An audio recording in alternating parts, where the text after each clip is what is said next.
Hello students, তোমাদের প্রত্যেককে CS একাডেমির আরও একটি ম্যাথের ক্লাসে অনেক অনেক স্বাগত। আজকের এই ম্যাথের ক্লাসে আমরা 5টি চ্যাপ্টার থেকে 5টি অঙ্ক সলভ করব। এই অঙ্কগুলি 2021 সালের WPP কনস্টেবলে কিন্তু এসছে। এই 5টি অঙ্ক তোমরা খুব ভালো করে ধ্যান দিয়ে দেখো, এরকম টাইপের অঙ্ক তোমাদের ঘুরিয়ে ফিরে কিন্তু বিভিন্ন পরীক্ষায় আসে। সুতরাং প্রথম থেকে শেষ পর্যন্ত দেখতে থাকো, আমার গ্যারান্টি তুমি আপকামিং পরীক্ষাগুলিতে এই টাইপের প্রশ্ন অবশ্যই পাবে।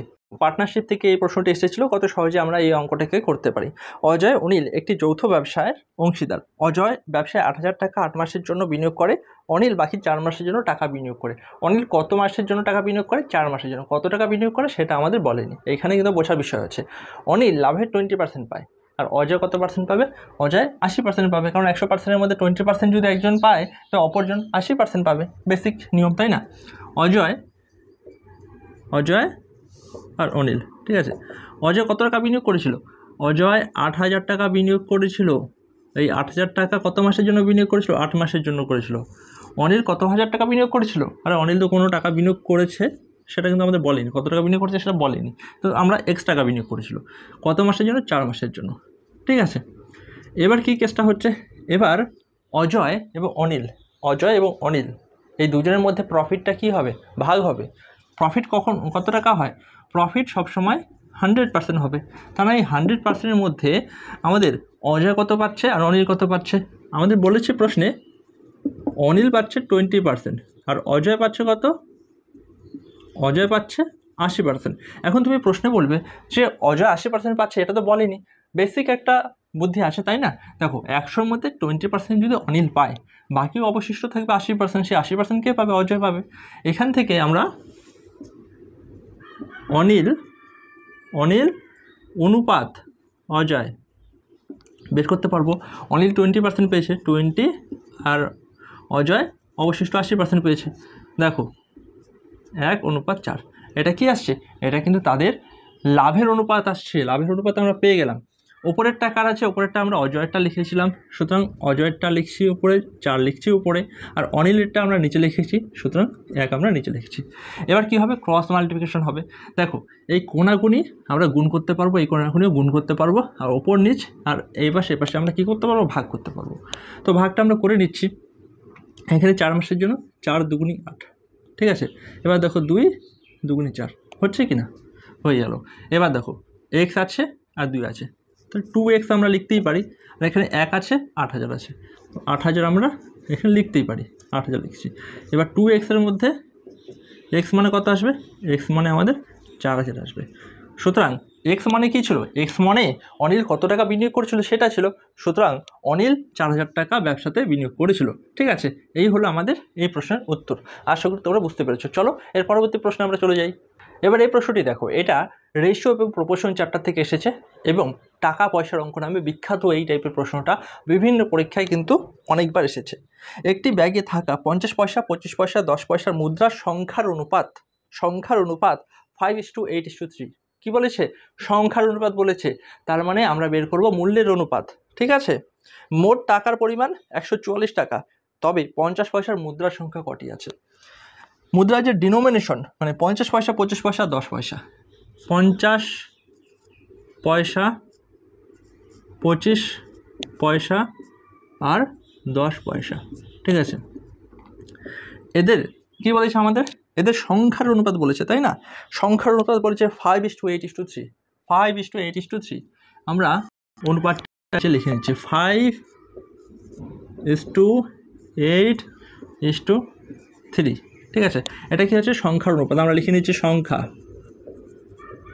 ঠিক আছে, সংখ্যা। আর মূল্যের অনুপাত আমরা বের করব, তো সংখ্যার অনুপাত আছে, মূল্যের অনুপাত কী করে বের করব? দেখো, 5টা 50 পয়সা মানে কত টাকা?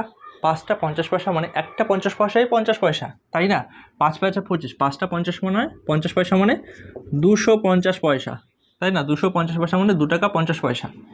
8টা 25 পয়সা মানে 200 টাকা, 200 টাকা না, 200 পয়সা, ঠিক আছে। 3টা 10 পয়সা মানে 3 10 30 পয়সা, রাইট? এটা আমরা পেয়ে গেলাম না।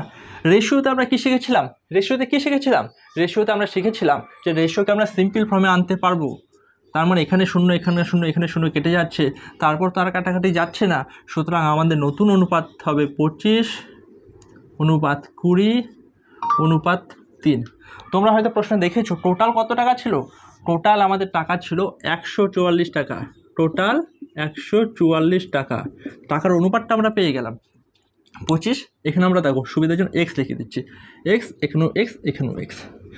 5 3 8 20, তাহলে 48, 48 এক্স মানে 48 এক্স মানে 144 টাকা। দেখো 3 দিয়ে যদি করি 3 12, আচ্ছা 4 দিয়ে করি 12 দিয়ে, হ্যাঁ 4 12 48, 4x, আর 12 12 144, 4 দিয়ে কাটাকাটি যাচ্ছে, 3 4 12। তো এক্স মানে কত, এক্স মানে 3 টাকা বা এক্স মানে 3, এটা কিন্তু আমরা পেয়ে গেলাম। এক্স মানে যদি 3 হয়, আমাদের কী বলেছে, আমাদের 50 পয়সার কত টাকা আছে, 50 পয়সার অনুপাতে আমরা 20x কিন্তু পেয়েছিলাম। এটা কি 50 পয়সা, তাই না? 50 পয়সার ক্ষেত্রে আমরা পেয়েছিলাম মূল্যের অনুপাত 20x। 20 মানে 20, x মানে 3, তাহলে 50 পয়সার ক্ষেত্রে আমরা 3 × 60, 50 পয়সা কত টাকা আছে, 50 পয়সা আছে 60 টাকা। দেখো এই টাইপের প্রশ্নগুলি যদি থাকে এইভাবে কিন্তু আমাদের করতে হবে।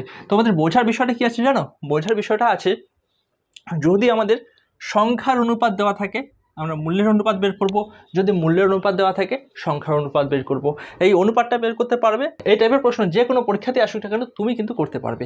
চলো এবার চলে যাচ্ছি পরবর্তী প্রশ্নে। দেখো টাইম অ্যান্ড ওয়ার্ক থেকে আসা এই প্রশ্নটিকে কী করে আমরা সলভ করব, খুব সহজ জল ভাত প্রশ্ন, ঠিক আছে? এক্স একটি কাজ 20 দিনে করে, বি একটি কাজ 30 দিনে করে, দুজনে একসাথে করলে কত দিন সময় লাগবে? একদমই সহজ। এক্সের জায়গায় যদি এ দিয়ে থাকতো তবুও আমরা করতে পারতাম এক্স আর বি। এক্স করে 20 দিনে, বি করে 30 দিনে। 20 এবং 30-এর আমরা করব লসাগু, বেরিয়ে যাবে আমাদের টোটাল ওয়ার্ক। টোটাল ওয়ার্ক বের করার জন্য আমরা লসাগুটা করেই নিচ্ছি, অনেকে বুঝতে পারবে না তাদের জন্য করে দিচ্ছি। দেখো 2 দিয়ে যাবে 15, 2 দিয়ে যাবে 10, 5 দিয়ে যাবে 3 5 15, 5 দুগুণে 10। এবার দেখো 5 দুগুণে 10, 3 10 30, 30 দুগুণে 60, টোটাল আসছে আমাদের 60 ইউনিট। তো টোটাল কাজ কত, টোটাল কাজ হচ্ছে 60 ইউনিট। এই 60 ইউনিটকে ভাগ করব আমরা 20 দিয়ে এবং 30 দিয়ে। 20 দিয়ে ভাগ করলে 3 × 7, 3 ইউনিট প্রতিদিন এবং 2 ইউনিট প্রতিদিন আমরা পেয়ে গেলাম। এক্স এবং বি এর একদিনের কাজ কত, এক্স এবং বি এর একদিনের কাজ 3 ইউনিট, আর 2 ইউনিটকে প্লাস করে দাও 5 ইউনিট। এক্স এবং বি একদিনে 5 ইউনিট কাজ করতে পারে, 60 ইউনিট কাজ কত দিনে করবে, 60কে 5 দিয়ে ভাগ করি, 5 12 60, সুতরাং একদম সহজে 12 দিনে কিন্তু এক্স এবং বি সম্পূর্ণ কাজটিকে শেষ করতে পারবে। আই হোপ তোমরা এই যে প্রশ্নটি এটা খুব ভালো করে বুঝতে পেরেছো। চলো এবার চলে যাচ্ছি পরবর্তী প্রশ্নে।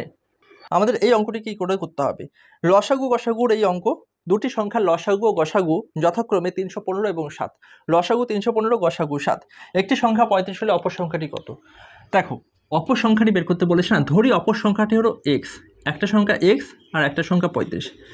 এই দুটি সংখ্যার গসাগু এবং লসাগু আমাদের বলে দিয়েছে, লসাগু 315, লসাগু 315, গসাগু 7। তবে এই এক্সের ভ্যালু কত সেটা আমরা বের করবো। এক্সের ভ্যালু বের করার জন্য আমরা এক্স লিখব 315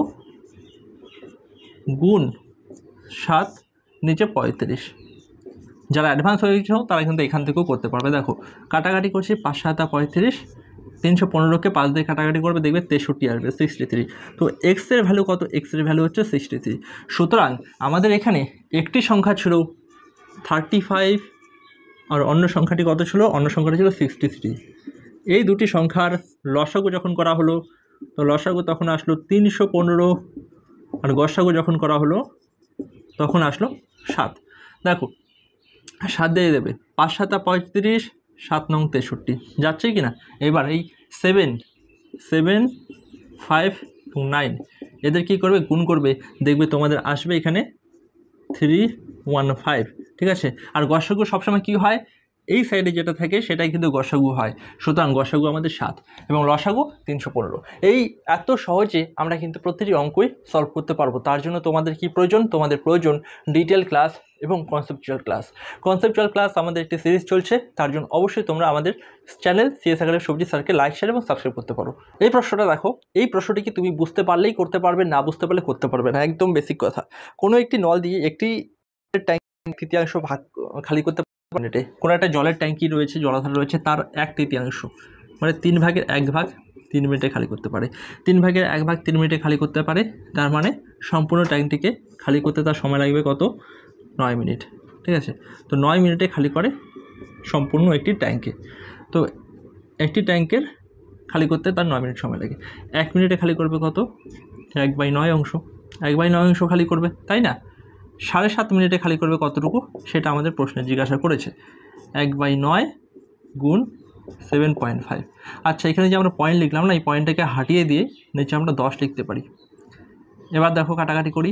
5 দুগুণি 10, 5 15 75, 15 কাটো 3, 3 তিরিকা 9, তাই তো? 3 তিরিকা 9, 3 5 15 হবে, এখানে 5 হবে।